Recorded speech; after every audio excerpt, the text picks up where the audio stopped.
Everybody, welcome back to our channel. ఈరోజు వీడియోలో మనం హ్యావ్, హ్యాస్, హ్యాడ్ అనేవి మనం ఎప్పుడు ఎక్కడ ఎలా ఉపయోగించాలి అనేది నేను ఈ వీడియోలో మీకు క్లియర్గా చెప్తాను. చాలామందికి ఒక చిన్న డౌట్ అనేది ఉంటుంది కదా, అంటే హ్యాజ్, హ్యావ్, హ్యాడ్ అనేది ఎప్పుడు యూజ్ చేయాలి, ఎలా యూజ్ చేయాలి, అంటే ప్రజెంట్ టెన్స్లో ఉన్నప్పుడు ఎలా యూజ్ చేయాలి, పాస్ట్ టెన్స్లో ఉన్నప్పుడు ఎలా యూజ్ చేయాలి, అలాగే ఫ్యూచర్ టెన్స్లో ఉన్నప్పుడు ఎలా యూజ్ చేయాలి అనేది ఒక చిన్న డౌట్ అయితే ఉంటుంది కదా.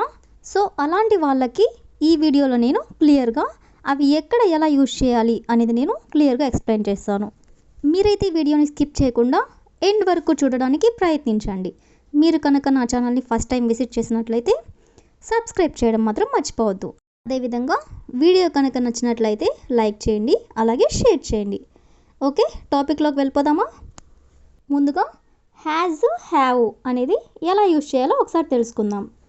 హ్యాస్, హ్యావ్ అంటే రీసెంట్ పాస్ట్ యాక్షన్స్, అంటే ఈ మధ్య కాలంలో ఒక పని జరిగిపోయింది, అంటే రీసెంట్గా ఒక పని కంప్లీట్ అయిపోయింది. ఈ మధ్య కాలంలో అంటే ఒక 1 month కావచ్చు, ఒక 6 months కావచ్చు, లేదా 1 year కావచ్చు. ఈ మధ్య కాలంలోనే, లేదా ఇప్పుడే జరిగిపోయింది అని చెప్పడానికి I have met my friend just now, అంటే ఇప్పుడే నేను నా ఫ్రెండ్ని కలిశాను. లేదా I have completed my work just now, అంటే ఇప్పుడే నేను నా పని పూర్తి చేశాను. సో ఈ విధంగా ఇంతకు ముందే, just now, just before, I have seen him అని అంటాం కదా. సో ఈ విధంగా ఈ మధ్య కాలంలో జరిగిపోయిన పనులను చెప్పడానికి మనం ఇంగ్లీష్లో ఏమంటామంటే రీసెంట్ పాస్ట్ యాక్షన్స్ అని అంటాము. హ్యావ్ అండ్ హ్యాజ్ అనేవి ఎప్పుడు యూజ్ చేయాలంటే when the subject pronouns are I, we, you, they ఉన్నప్పుడు హ్యావ్ యూజ్ చేయాలి. అదేవిధంగా హీ, షీ, ఇట్ ఉన్నప్పుడు హ్యాజ్ యూజ్ చేయాలి. ఒకటి మాత్రం మీరు గుర్తుపెట్టుకోండి, ఈ హ్యావ్ కానీ హ్యాజ్ కానీ ఎక్కడున్నా సరే మనం వెర్బ్ అనేది పాస్ట్ పార్టిసిపుల్ ఫామ్లో అనేది ఉండాలి. 2 విషయాలు అయితే మీరు బాగా గుర్తుపెట్టుకోండి. హ్యావ్ ఫామ్స్ అంటే హ్యావ్ కానీ హ్యాజ్ కానీ హ్యాడ్ కానీ ఎక్కడున్నా సరే, ఎక్కడొచ్చినా సరే మీరు వెర్బ్ అనేది పాస్ట్ పార్టిసిపుల్ ఫామ్లో ఉండాలి. అదేవిధంగా ఇవి కాకుండా would have, could have, should have, might have ఇలాంటి సందర్భంలో కూడా హ్యావ్ ఫామ్స్ ఎక్కడొచ్చినా సరే మనం వెర్బ్ని పాస్ట్ పార్టిసిపుల్ ఫామ్లోనే యూజ్ చేయాలి. సింపుల్గా చెప్పాలంటే ఐ, వి, యూ, దే అని ఎక్కడున్నా సరే మనం హ్యావ్ అనే ఫామ్ని యూజ్ చేస్తాం. హీ, షీ, ఇట్ ఉన్న దగ్గర హ్యాజ్ అనే ఫామ్ని యూజ్ చేస్తాం. కానీ రెండింటికి కూడా మనం వెర్బ్ అనేది పాస్ట్ పార్టిసిపుల్ ఫామ్ అనేది తీసుకోవాలి. అసలు పాస్ట్ పార్టిసిపుల్ ఫామ్ అనే వెర్బ్ అంటే ఏంటంటే మనకి ఇంగ్లీష్లో V1, V2, V3 అని 3 వెర్బ్ ఫామ్స్ ఉన్నాయన్నమాట. అంటే for example eat, ate, eaten, లేదా సింగ్, శాంగ్, సాంగ్, లేదా టేక్, టుక్, టేకెన్. ఈ విధంగా థర్డ్ ఫామ్ అంటే ఏదైతే ఉందో ఈటెన్, సంగ్, టేకెన్ ఇవన్నమాట. వీటిని మనం పాస్ట్ పార్టిసిపుల్ ఫామ్ అని అంటాం. ఓకే, మీకు అర్థమైందని అనుకుంటున్నాను. ఒకసారి కీవర్డ్స్ చూడండి. Just now, just before, recently, yesterday, last month లేదా లాస్ట్ వీక్. సో ఈ విధంగా మనం ఈ మధ్య కాలంలో జరిగిపోయిన పనుల గురించి మనం చెప్పాలనుకున్నప్పుడు ఈ కీవర్డ్స్ అనేది యూజ్ చేస్తారు. For example just now I have finished my dinner, అంటే నేను ఇప్పుడే నా డిన్నర్ కంప్లీట్ చేశాను. లేదా just now I have met my friends, అంటే నేను ఇప్పుడే నా స్నేహితులను కలిశాను. ఈ విధంగా అనమాట. అదేవిధంగా one more example just before she has seen him, అంటే ఇంతకుముందే ఆమె అతనిని చూసింది. అదేవిధంగా recently I have learned English, అంటే ఈ మధ్య కాలంలోనే నేను ఇంగ్లీష్ నేర్చుకున్నాను అని.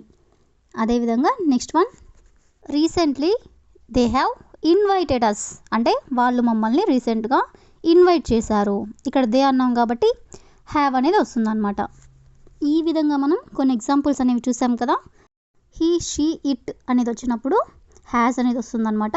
అదేవిధంగా ఐ, వి, యూ, దే వచ్చినప్పుడు హ్యావ్ అనేది వస్తుంది. సో మీకు అర్థమైందని అనుకుంటున్నాను. నెక్స్ట్ చూడండి, హ్యాడ్ అనేది ఎప్పుడు యూజ్ చేస్తామంటే గతంలో జరిగిపోయిన ఏవైనా 2 పనులు, అంటే 2 past యాక్షన్స్ అంటే గతంలో ఏవైనా 2 పనులు జరిగిపోయినప్పుడు ఈ హ్యాడ్ అనేది మనం యూజ్ చేస్తామన్నమాట. దీని స్ట్రక్చర్ ఒకసారి చూడండి. ఇక్కడ మనం 2 పనులు అంటున్నాం కాబట్టి ఫస్ట్ ఒక పనికి సంబంధించిన సెంటెన్స్ వస్తుంది. నెక్స్ట్ బిఫోర్ అనే కీవర్డ్ వస్తుందన్నమాట. దాని తర్వాత పాస్ట్ ఫామ్ యూజ్ చేసుకొని ఒక సెంటెన్స్ వస్తుంది. ఫర్ ఎగ్జాంపుల్ పవన్ కళ్యాణ్ గారిని తీసుకోండి. ఫస్ట్ మూవీస్లో చేశారు, నెక్స్ట్ వచ్చేసరికి పాలిటిక్స్లోకి వచ్చారనమాట. సో దీని ఎగ్జాంపుల్గా తీసుకొని Pawan Kalyan had acted before he entered into politics. Sentence ఒకసారి చూడండి. ఇక్కడ పవన్ కళ్యాణ్ హ్యాడ్ యాక్టెడ్ అనేది ఫస్ట్ జరిగిన పని, అలాగే హీ ఎంటర్డ్ ఇంటూ పాలిటిక్స్ అనేది నెక్స్ట్ జరిగిందనమాట. ఫస్ట్ సెంటెన్స్లో సబ్జెక్ట్ పక్కన ఎప్పుడు కూడా హ్యాడ్ అనేది వస్తుంది, దాని పక్కన past form of the verb. అదేవిధంగా సెకండ్ సెంటెన్స్లో పాస్ట్ ఫామ్ని యూజ్ చేసుకొని సెంటెన్స్ ఉంటుంది అనమాట. అదేవిధంగా నెక్స్ట్ ఎగ్జాంపుల్ చూడండి. I had met my friend before I came here అంటే నేను ఇక్కడికి రాకముందు మా ఫ్రెండ్ని కలిసి వచ్చాను అని. ఇక్కడ I had met my friend అంటే నేను ఫ్రెండ్ని కలిసి రావడం ఫస్ట్ జరిగింది. అలాగే బిఫోర్ ఐ కేమ్ హియర్ అంటే ఇక్కడికి రాకముందు అనేది సెకండ్ జరిగింది కాబట్టి సెకండ్ చెప్పాలి. అదేవిధంగా one more sentence. He had taken retirement when he entered into army అంటే అతను ఆర్మీలోకి రాకముందు రిటైర్మెంట్ తీసుకున్నాడు అనమాట. అంటే రిటైర్మెంట్ తీసుకోవడం అనేది ఫస్ట్ జరిగింది, నెక్స్ట్ అతను ఆర్మీలోకి వచ్చాడనమాట. ఫస్ట్ జరిగిన దాన్ని మనం హ్యాడ్ ప్లస్ పాస్ట్ ఫామ్ని యూజ్ చేస్తాము. అలాగే సెకండ్ జరిగిన దాన్ని పాస్ట్ ఫామ్ని యూజ్ చేసుకొని సెంటెన్స్ అనేది ఫామ్ చేస్తామన్నమాట. ఈ హ్యాడ్ అనేది మనం ఎప్పుడు యూజ్ చేస్తామంటే I, we, you, they, he, she, it ఏ వచ్చినా సరే కూడా మనం హ్యాడ్ అనేది యూజ్ చేస్తామన్నమాట. అలాగే వెర్బ్ అనేది పాస్ట్ పార్టిసిపుల్ ఫామ్ అనేది యూజ్ చేయాలి. సారీ బ్రీఫ్గా చెప్తాను వినండి.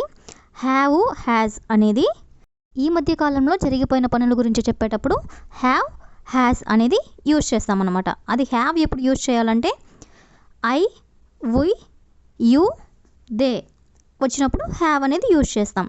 హీ, షీ, ఇట్ వచ్చినప్పుడు హ్యాజ్ అనేది యూజ్ చేస్తామన్నమాట. అదే హ్యాడ్ అనేది ఎప్పుడు యూజ్ చేస్తామంటే గతంలో ఏవైనా 2 పనులు జరిగిపోయినప్పుడు, అంటే నేను ఇక్కడికి రాకముందే ఆమెను కలిశాను, లేదా అతను ఇక్కడికి రాకముందే సినిమాకి వెళ్ళాడు, ఈ విధంగా అనమాట. గతంలో ఏవైనా 2 పనులు జరిగిపోయినప్పుడు మనము హ్యాడ్ అనేది యూజ్ చేస్తామన్నమాట.